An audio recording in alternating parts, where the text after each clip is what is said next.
macro stability. Actually, across emerging markets, a very stable banking system, structural and bold reforms which are underway in a number of emerging markets.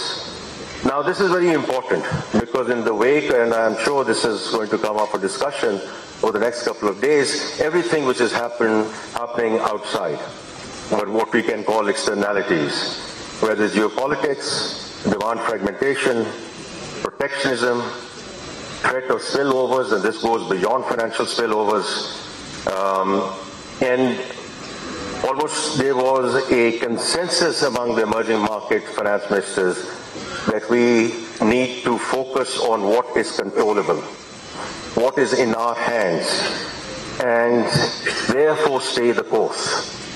And in fact, it's President Jin of AIB, and I quote him saying, "Keep the caravan moving while there are clouds on the horizon." Now, some of the key themes which were coming out of this conference over the last weekend, I'll just go through those. Number one, most of the finance ministers were laser focused on productivity-led growth. Most of the finance ministers talked about private sector leading their countries in their own jurisdictions, whereas government only providing the policy framework and policy continuity. Most of the finance ministers are very clear that improving governance and therefore ownership and accountability at the government level is the right thing to do. Deregulation, cutting the red tape, putting the bureaucracy down. In fact, from Argentina, the minister who represented Argentina was not Minister of Finance, was actually Minister of Deregulation. No surprises there. The third one was fiscal prudence, domestic resource mobilization and prioritization on the expenditure front. So differentiating between good costs and bad costs, which obviously require very tough policy choices, as we are seeing here in Pakistan as well. The second last thing I would mention is, which was very important and was very encouraging, because in this whole scheme of things, you can appreciate there are countries which are well endowed, and there are countries which require help. And the topic of this discussion was shared challenges and shared future.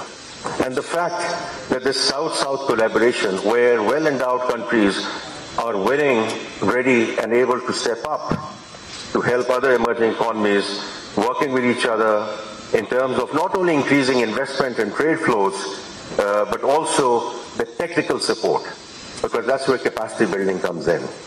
And the last thing is banking summit से खिताब कर रहे हैं वफाकी वजीर खजाना कराची में। इस बारे में आपको अपडेट्स मिलती रहेंगी। अभी हम अब्दुल माजिद भट्टी साहब से बात करते हैं। भट्टी साहब, एक और सवाल, ये जब हमारा एक और फेलियर होता है, जिस तरह चले T20 वर्ल्ड कप जो हुआ, अमेरिका से हम हारे, उस पर बहुत बड़ी पोस्टमार्टम होनी थी, सर्जरी की बातें हुई, ये वो बाहर हो गए। फिर उसकी बड़ी एक रिपोर्ट आनी थी कि जी क्या क्या हमने उससे सीखा और क्या चेंजेस होंगे।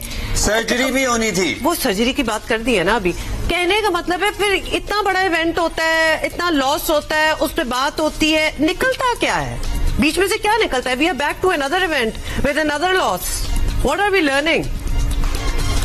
हुमा अब्दुल्ला, ये सिर्फ मीडिया को हेडलाइंस देकर वक्ती तौर पर खामोश करवाया जाता है। कोई सर्जरी नहीं, कोई पोस्टमार्टम नहीं। इवन 2023 में अगर आपको याद हो, प्लेयर एजेंट्स की एक कंपनी थी जिसके खिलाफ पीसीबी ने एक इन्वेस्टिगेशन करवाने का ऐलान किया था ज़काशर साहब ने। इंजमामुल हक साहब उस वक्त चीफ सेक्रेटरी थे, वो भी उसके साथ जुड़े हुए थे। बाद में इंजमामुल हक ने उस कंपनी को छोड़ दिया, उसके खिलाफ जो रिपोर्ट थी आज तक वो भी मंजर आम तक नहीं आ सकी। अभी आप देखिएगा, जब पीसीबी के बड़े वापस आएंगे फिर ऐलान किया जाएगा कि पोस्टमार्टम होगा। इवन देखें, अभी जो सिलेक्शन कमेटी को जब फॉर्मर क्रिकेटर्स मशवरा दे रहे थे कि आप इस टीम को तब्दील कर दें, तो तो एक दिन पीसीबी चेयरमैन के कहने पर सिलेक्टर्स बैठे, घंटा डेढ़ उन्होंने मीटिंग की, लेकिन जब कमरे से बाहर आए उन्होंने पीसीबी को बताया कि नहीं जी, यही पाकिस्तान के बेस्ट